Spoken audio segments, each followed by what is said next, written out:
Hello दोस्तों, मेरा नाम युवराज है। तो बढ़ते हैं विषय की ओर।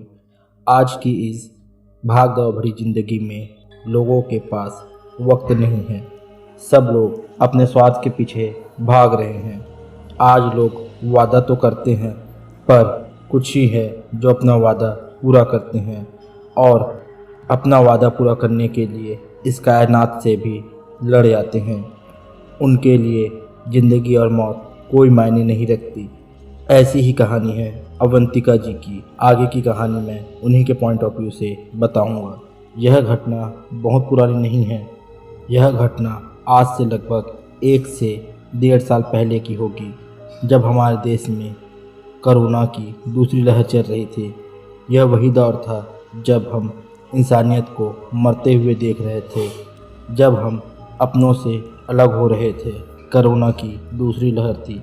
मैं और मेरे पति अनंत इसकी चपेट में आ गए। शुरुआत में मैं और अनंत होम आइसोलेशन में थे। मेरी तबीयत स्थिर थी, परंतु अनंत की तबीयत धीरे धीरे बिगड़ रही थी। घर में हम बस 2 ही लोग थे। थोड़ी दूर पर ही मेरे माता पिता का घर था। अनंत की तबीयत ज़्यादा खराब होने के कारण मैंने डिसाइड किया कि अनंत को हॉस्पिटल में एडमिट हो जाना चाहिए, और यह बात मैंने अनंत से कही। पर अनंत मुझे छोड़कर हॉस्पिटल जाने को तैयार नहीं था। पर मेरे जिद करने और अपनी स्थिति को देखते हुए वह हॉस्पिटल जाने के लिए तैयार हो गया और मुझसे वादा करके गया कि मैं जल्दी ही वापस आ जाऊंगा। अनंत अपनी एक्टिवा लेकर हॉस्पिटल के लिए निकल गया। मैं अनंत को जाते हुए देख रही थी। अनंत हॉस्पिटल पहुंचकर मुझसे फ़ोन में बात की और कहा, मैं बिल्कुल ठीक हूं, मैं बहुत जल्द ही घर वापस आ जाऊंगा। मैं जानती थी अनंत की तबीयत ठीक नहीं है। यह हमारी फ़ोन पर आखिरी बात थी। इसके बाद 2 दिन तक अनंत से मेरी कोई बात नहीं हुई। टीवी पर कोरोना की अपडेट और लगातार लोगों की मौत का आंकड़ा देखकर मैं काफ़ी परेशान थी। तीसरे दिन शाम को अनंत घर आया। अनंत को देखकर मैं काफ़ी खुश थी। मैंने पूछा कि घर अंदर से लॉक है, तुम घर के अंदर तक कैसे आए? इस पर अनंत ने कोई जवाब नहीं दिया। इसके बाद इस बात को मैं भी भूल गई।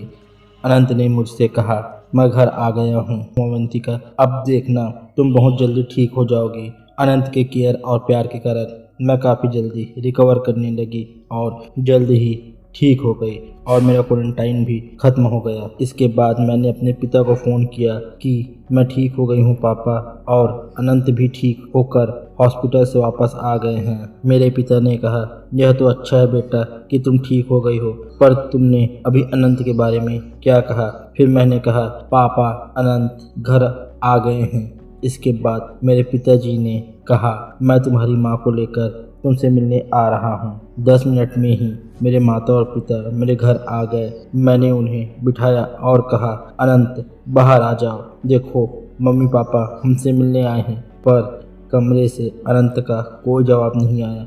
मैंने फिर कहा, अनंत बाहर आ जाओ, मम्मी पापा आए हैं। इस बार भी अनंत कमरे से बाहर नहीं आए। फिर मेरी माँ ने मुझे गले से लगा लिया और रोने लगी। मैंने पूछा, तुम्हें क्या हुआ है माँ, तुम क्यों रो रही हो? सब कुछ ठीक तो है ना? माँ ने मुझसे कहा, मुझे तुमसे अनंत के बारे में बात करनी है।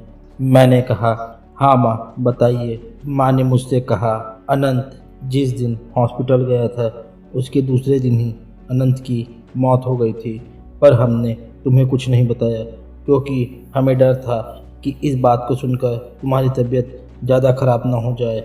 मैंने अपनी माँ से कहा, तुम कैसी बात कर रही हो माँ, मुझे ऐसा मजाक पसंद नहीं है। फिर मैंने कहा, आप और अनंत मिलकर मेरे साथ शायद कोई प्रैंक कर रहे हो ना? मैंने कहा, चलो अनंत बाहर आ जाओ, अब प्रैंक ख़त्म हुआ। फिर मेरी माँ ने रोते हुए अनंत की फ़ोन, घड़ी आदि चीज़ें मुझे दी और कहा, अब अनंत नहीं रहा। यह सुनकर मैं बेहोश हो गई। होश आने पर मैं विश्वास नहीं कर पा रही थी कि क्या हो रहा है। अनंत अगर इस दुनिया में नहीं है तो इतने दिन मेरे साथ कौन था? कौन मेरी केयर कर रहा था?